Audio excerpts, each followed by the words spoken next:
Welcome to all. आज हम class sixth English की supplementary book a pact with the sun का fourth chapter the old clock shop को पढ़ेंगे। तो चैप्टर स्टार्ट करने से पहले 3 पॉइंट्स दिए हुए हैं जिससे हमें स्टोरी का पता चलेगा कि वो कैसे माहौल में सेट की गई है। फर्स्ट पॉइंट है it's Christmas Eve and closing time for shops. तो क्रिसमस की इवनिंग है और शॉप्स के बंद होने का टाइम है। Ray's old clock shop is still open. तो रे एक व्यक्ति का नाम है जिसकी ओल्ड क्लॉक शॉप अभी भी खुली है। Two shoppers call at this late hour. तो दो खरीदार हैं जो इस देरी के घंटे में आते हैं। तो यहाँ से चैप्टर स्टार्ट होता है। क्रिसमस ईव हैड अराइव्ड कि क्रिसमस की जो इवनिंग है वो आ चुकी है। एज क्रिसमस की इवनिंग आ चुकी थी। As last minute shoppers were going home a thick white sheet of snow lay over Salt Lake City USA. तो लास्ट मिनट है, जितने भी शॉपर्स हैं वो वापस अपने घरों को जा रहे हैं और एक मोटी सी स्नो की जो परत है, शीट है, वो साल्ट लेक जो कि यूएसए की सिटी में है वहाँ पे बिछा दी गई है। Yet the lights were still burning in the old clock shop. तो अभी भी जो ओल्ड क्लॉक शॉप है रे की है, हमने ऊपर पढ़ा था सेकंड पॉइंट में, तो उसमें अभी भी लाइट्स जगी हुई है। As Ray its old deaf owner worked on a clock he had sold that day. तो रे की शॉप में लाइट्स जगी हुई हैं और रे जो कि काफ़ी बूढ़ा और डेफ ऑनर है, जिसको सुनाई नहीं देता है, बहरा ऑनर है, वो अभी भी एक क्लॉक पे काम कर रहा है जो उसने उस दिन बेचा था। यहाँ पे पिक्चर में दिखाया गया है कि ये जो हैट पहने हुए व्यक्ति खड़ा है ये रे है और इसके सामने दो और व्यक्ति हैं जो कि एक उसके पास ही खड़ा है और दूसरा गेट के पास खड़ा है। तो आगे चलते हैं, आगे देखते हैं कि हमारे इस चैप्टर में क्या होता है। Having finished his work, Ray stood up and was on his way to the back room when a cold rush of air from the front door hit the back of his neck. तो अपने काम को ख़त्म करने के बाद रे खड़ा हो जाता है और वापस अपने बैक रूम जो कि उसके बैक साइड में बना हुआ है, तो उस रूम में जब वो जाने लगता है तो उसी टाइम पे एक ठंडी हवा का जो झोंका होता है उसकी गर्दन को छू जाता है जो कि सामने वाले डोर से आता है। तो नेक्स्ट आगे चलते हैं। He turn to meet a last minute shopper but his old wise eyes told him that this was not a shopper. तो वो टर्न हो जाता है वापस उस व्यक्ति से मिलने के लिए जो कि उसका लास्ट मिनट का ख़रीदार होता है, बट उसकी जो बूढ़ी आंखें हैं और अच्छी आईज़ हैं वो उसको बता रही हैं कि जो व्यक्ति वहाँ से आया है कि वो कोई ख़रीदार नहीं है। ही saw two men, one in his 20s, the other closer to 50। तो वो दो लोगों को देखता है, उनमें से एक जो है वो 20 की एज के आसपास होता है और दूसरा जो है वो 50 की एज के आसपास होता है। The younger man remained eight the door. तो जो यंगर मैन है, 20 की एज का व्यक्ति है, वो डोर के पास रुका होता है। The older man approached the counter with no sign of friendliness in his eyes. तो जो बूढ़ा आदमी होता है वो काउंटर के पास आता है और उसकी आंखों में कोई भी मित्रता का साइन नहीं होता है।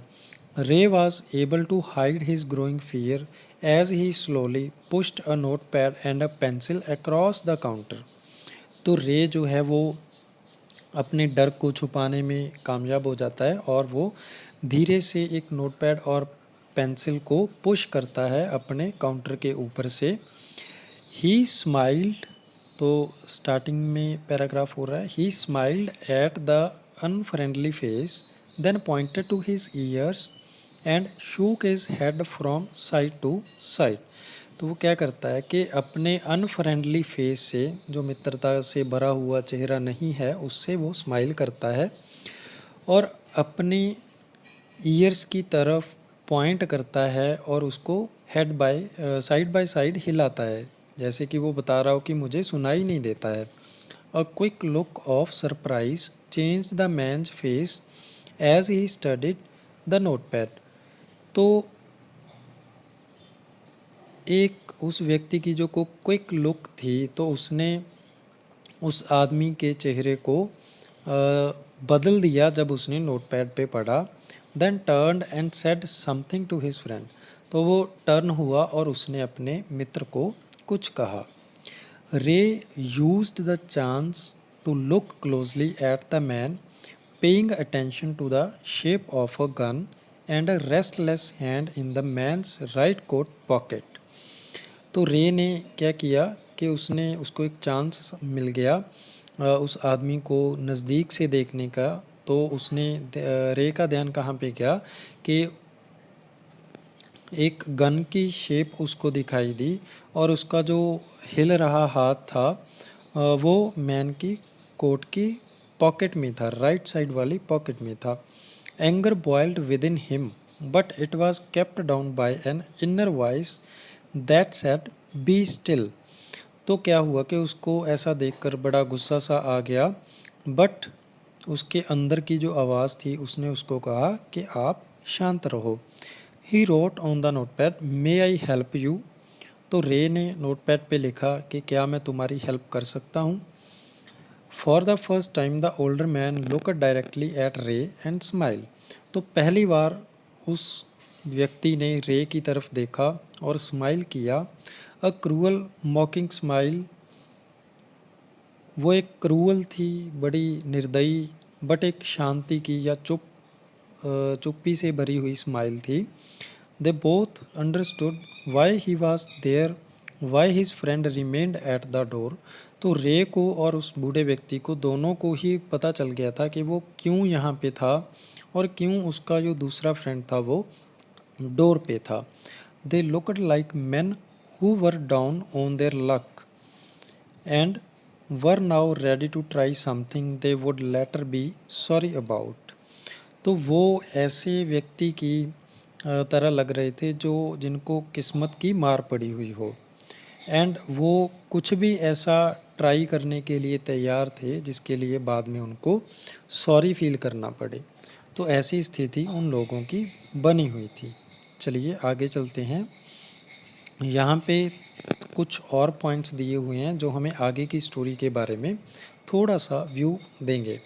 रे knows that his visitors are in need. तो रे को पता था कि जो भी व्यक्ति उनको मिलने आए हैं कि उनको किसी न किसी चीज़ की ज़रूरत है। He accept an old watch in exchange for a good sum of money. तो वो एक पुरानी सी जो वॉच है उसको एक्सचेंज के लिए मान जाता है कि मैं आपको इतने सारे पैसे दे दूंगा, बदले में आप मुझे ये वाली वॉच दे देना। The message of peace and goodwill spreads everywhere as the old clock chime merry Christmas. तो एक मैसेज था जो शांति का और अच्छी इच्छा का एक मैसेज था जो सभी जगह फैल गया था इस बड़ी ही खूबसूरत मैरी क्रिसमस की शाम में। तो चलिए आगे देखते हैं कि कैसे स्टोरी में क्या क्या हुआ और कैसे हमें ये मैसेज मिला। The clock ticked on. तो क्लॉक्स जो हैं वो टिकड ऑन कर रहे हैं। रे कामली रोट अनदर मैसेज। तो रे ने बड़ी शांति से दूसरा मैसेज लिखा। Have you come to pick up a clock or watch. कि तुम यहाँ पे क्लॉक या वॉच क्या लेने आए हो। Then he pointed to the long board filled with hanging clocks. तो वो उसने रे ने पॉइंट आउट किया उस बोर्ड की तरफ जहाँ पे काफ़ी सारे क्लॉक्स और पॉकेट वॉचेस लटकी हुई थी। He was not a pawn broker. तो वो कोई पॉन ब्रोकर तो था नहीं। पॉन ब्रोकर क्या होता है कि गिरवी दलाल जिनको हम कहते हैं, ठीक है, जो अपनी चीज़ें बिकवाते हैं या कुछ भी ऐसा करते हैं. But at the same time couldn't say no to the needy people who placed their old watches or clocks before him for anything they could get. But वो उस एक ऐसे व्यक्ति को ना भी नहीं कह सकता था जो अपने पुरानी घड़ियाँ या पुराने घंटे कुछ भी पाने के लिए, कुछ भी लेने के लिए वहाँ पे छोड़ जाते थे. He loaned more than he should. तो उसने और ज़्यादा उनको बताया या फिर वो और ज़्यादा उनको देना चाहता था जितना वो उनको चाहिए था. They would be there when the owners wanted them back.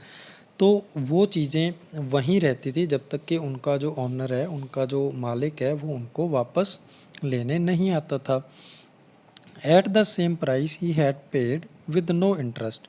तो उसी प्राइस पे उनको वो वापस कर दी जाती थी बिना किसी इंटरेस्ट के, ब्याज के. तो अगले पैराग्राफ में देखते हैं कि क्या होता है. Then the old man seemed to feel a little easier.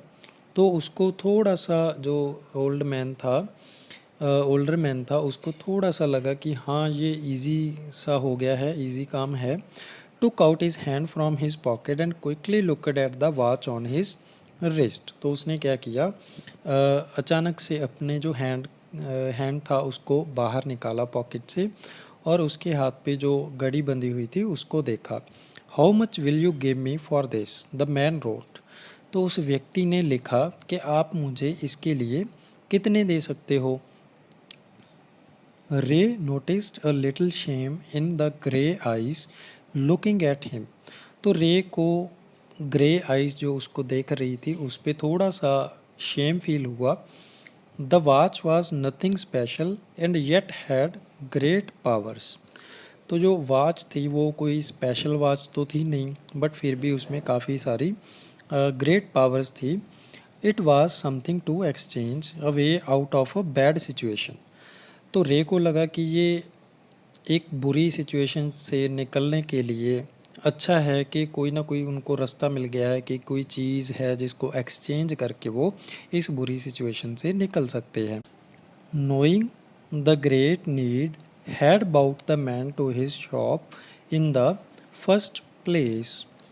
तो उसको पता था कि ये उस व्यक्ति की जो नीड है वही उसको इसकी शॉप पे लेकर आई है. तो रे ने पूछा, how much do you need for it, कि तुम्हें इस वॉच के लिए कितना चाहिए. The reply came back on the note pad what ever its worth. तो रिप्लाई नोट पैड पे उस व्यक्ति का आया कि जितनी भी इसकी कीमत है उसके हिसाब से मुझे दे देना. रे reached into his cash box, pulled out a $50 note and passed it into the man's hand. तो रे अपने कैश बॉक्स के पास आता है और वो $50 का नोट वहाँ से निकालता है और उस व्यक्ति के हाथ में थमा देता है. As they shook for hands, Ray looked into the man's eyes. They seemed to say, "Thank you." तो जैसे ही As they shook hands, Ray looked into the man's eyes. They seemed to say, "Thank you." तो जैसे ही उन्होंने हाथ मिलाए तो Ray ने उस व्यक्ति की आंखों में देखा, उसको लगा कि वो कह रही हैं थैंक यू. तो यहाँ पे पिक्चर में दिखाया गया है कि वो व्यक्ति घड़ी दे रहा है और रे से अपना $50 का जो नोट है वो ले रहा है. तो रे को लगा कि जैसे उसकी आइज़ कह रही हों thank you. They both new the watch wasn't worth that much. तो दोनों को ही पता था कि जो घड़ी है उसकी कीमत इतनी ज़्यादा नहीं है. Before turning to leave the man wrote. तो वापस घूमने से पहले उस व्यक्ति ने लिखा, I will be back to pick it up soon as I can.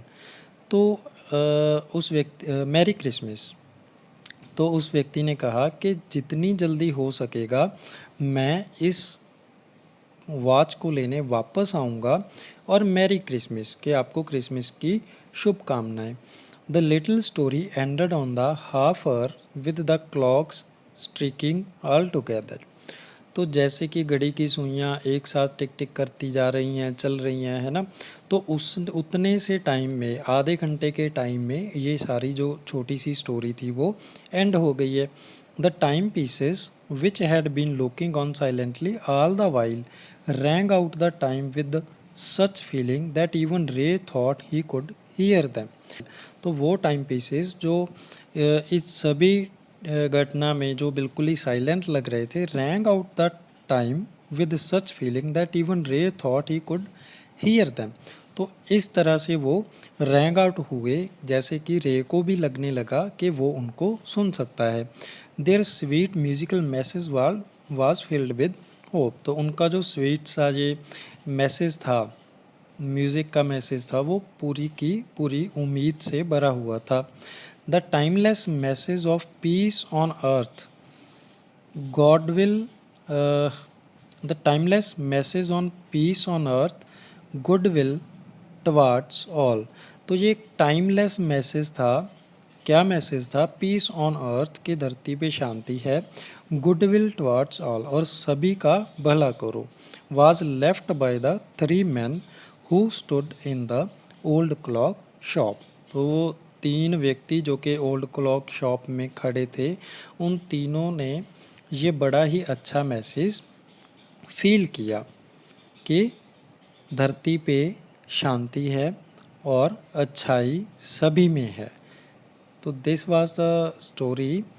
After that यहाँ पे कुछ क्वेश्चंस हैं। व्हाट मेड रे think the visitor was not really a shopper. तो कौन सी चीज़ ने रे को ये फील करवाया कि जो विजिटर था वो शॉपर नहीं है।